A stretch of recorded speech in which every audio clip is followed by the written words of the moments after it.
Hello, this is James Corbett of CorbettReport.com. Welcome to episode 144 of the Corbett Report podcast. 9/11 truth is still the issue.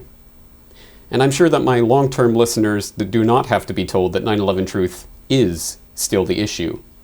9/11 truth is the issue for ending the wars of aggression that have wreaked such havoc on this world and so far resulted in the loss of thousands of Americans and over 1 million Iraqis, not to mention the scores of Afghanis and Pakistanis that the Western media finds too unimportant to even tally.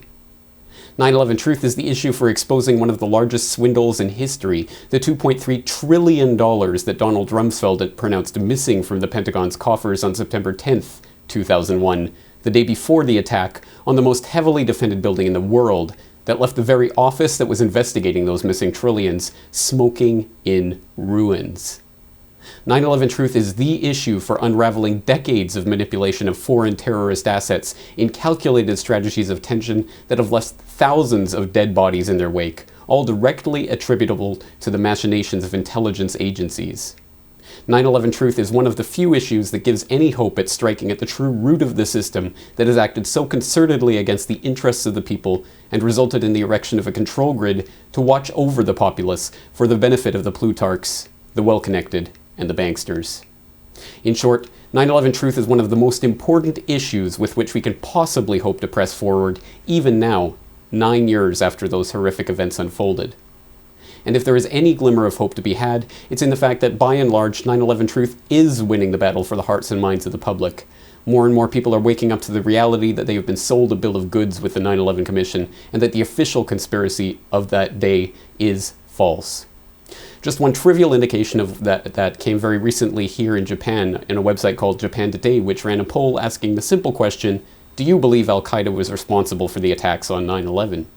In this particular non-scientific poll, fully 46% of the respondents indicated that they were unwilling to say that Al-Qaeda was in fact responsible for the attacks, with the vast majority of that 46% believing that they in fact were not responsible. As I say, this is a trivial example, but it only serves as further confirmation of the dozens of polls over the last several years that find time and time again that the majority of the public suspect they are being lied to about what happened on 9/11, and that the overall majority or near majority of New Yorkers, Americans, and the global population believe that the US government was complicit in those attacks. Yet more examples of how the public are waking up to the inconvenient truths about 9/11 present themselves whenever people are allowed to freely ask questions of one of the controlled mouthpieces of the official 9/11 story. Granted, this doesn't happen frequently, but when people are allowed to ask questions unscreened, the results are often indicative of the fact that very few politically informed citizens believe what they've been told about men with box cutters directed by a man on dialysis in a cave fortress halfway around the world. One of the few major media venues to allow such a format is C-SPAN, where government officials and ex-officials are often brought on for unscripted and unscreened Q&A sessions with the general public. Michael Chertoff's appearance on C-SPAN some months back is well worth a watch for those who haven't seen it yet, as an example of this type of overwhelming adherence to truth amongst so many in the public. Another great example came very recently when Michael Sheehan, an ex-counterterrorism official with the NYPD and ex-Clintonite, appeared on C-SPAN to take questions on the so-called war on terror. John in Quincy, Illinois. Hi. Yes. There's a woman by the name of Jane Graham, Graham, and she witnessed 5 people in the Oklahoma explosion down there when they built that building. And there were 2 military men wiring up, she called yellow sticks of butter, which was C4 plastic, they found out later. Right. Some collions What's there. the point here? The point is, why isn't anything done about this? If you go to Infowars.com, you can see a YouTube picture of it. So what are you suggesting is that the U.S. military blew up Oklahoma City? No, I'm not suggesting anything. I'm just saying there's a lot of odd things, just like the investigation of 9/11. Six of the 10 commissioners said it's a cover-up, and 3 of the attorneys. Great. Conspiracy theories. They abound in everything. And I often talk to Americans, that people who complain that overseas, many of the Arab world think that the CIA or the Mossad, the Israelis, blew up the towers on 9/11. I remind my friends that criticize foreigners for having conspiracy theories that we have them here. Conspiracy theories are a natural thing to try to explain the unexplainable. How does these horrible things happen? And in fact, there's most of the investigations, congressional investigations on Oklahoma City, on 9/11, I think have been done very professionally. If I thought there was anything wrong with it, I'd be screaming about it, because I'm not trying to protect anybody other than the American people from terrorist acts. And I think those investigations, I've studied them in great detail, were pretty thorough. Machine comes from Pittsburgh. Greg, Independent Line. Hi. Hello. I was listening to your guest, and now I'm even more concerned about the people you have on the air. He said that he studied the 9/11 and the Oklahoma City bombing investigations, and he thought they were done so well. Well, there were people that were on the committees that admitted that they were thwarted and that they didn't have the funding. So if he's saying this is disturbing me. Do you have a comment on that?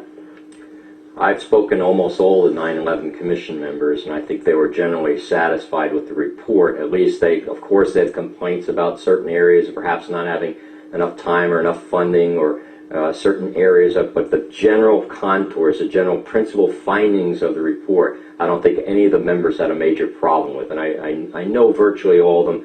I was interviewed by them extensively. They had stacks of my documents that I wrote when I was in the government. That I think they generally got the story right. Was it perfect? There would be complaints and grumbling, perhaps, but I think generally what they outlined happened on 9/11 is what happened. And the same thing with Tim McVeigh and his band of 3 people that blew up the government buildings in Oklahoma City. Elizabeth in Liberty.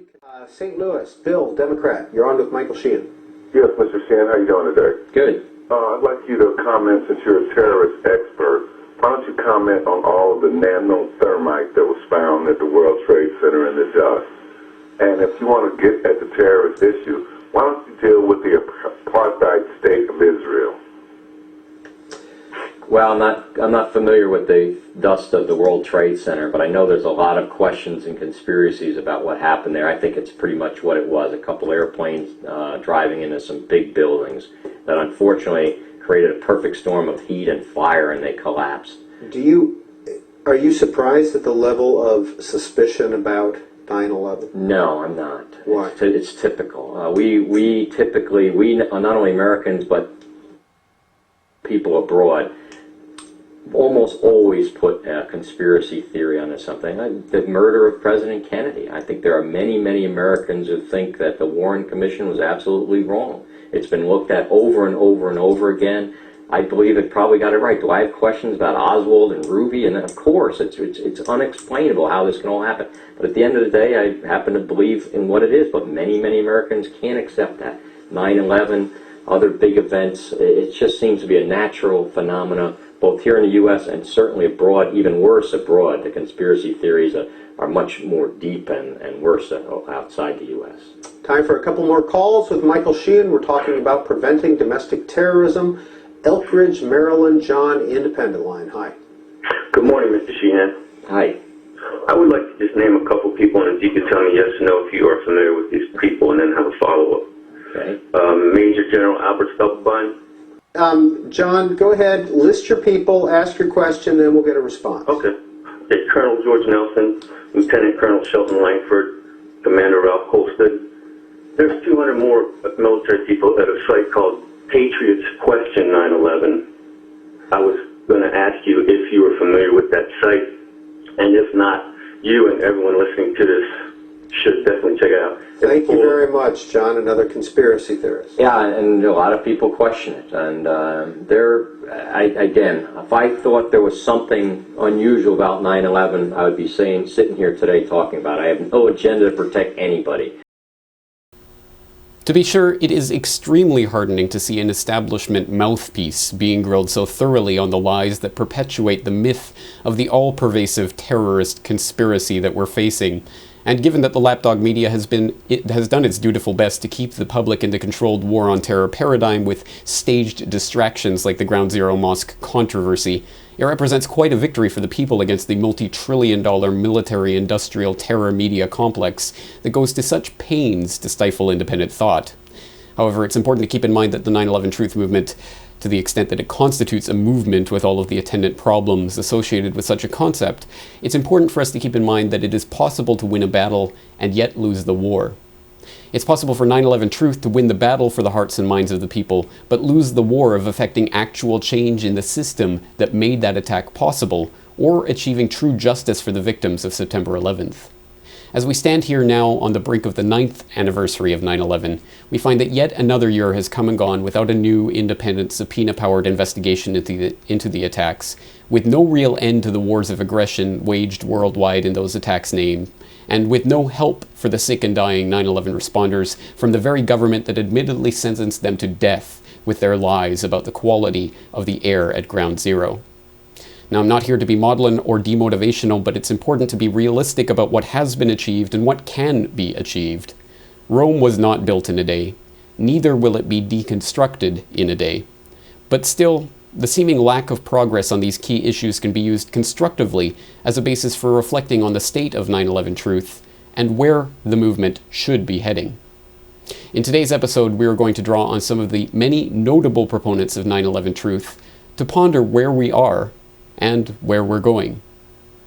Now, I mentioned that the term movement, as in 9/11 Truth movement, is problematic, and rest assured, it is.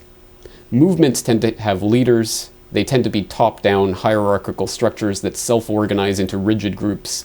They develop orthodoxies and heresies, and they discourage independent thinking. To the extent that this is what is meant by 9/11 Truth movement, then certainly I have no wish to be part of it. But to the extent that we can think of the 9/11 Truth movement as a group of independent, politically concerned citizens who have come together despite their differences to tackle one of the most important threats to our planet, or to our species, then what we see in 9/11 Truth is one of the most transformative political movements to arrive on the world historical stage since the days of the American Revolution.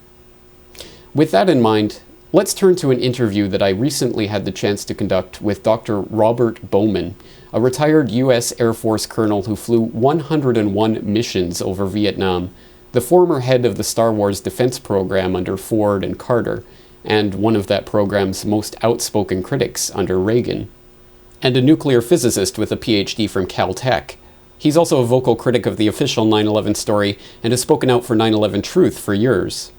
Dr. Bowman's also a bridge builder who's attempting to bring together both the traditional left and right ends of the political spectrum in a revolutionary movement that seeks to return the U.S. to a government guided by constitutional principles. That movement is called The Patriots and can be found at thepatriots.us. I started by asking Dr. Bowman about his movement and how 9/11 Truth fits into the deconstruction of this left-right paradigm.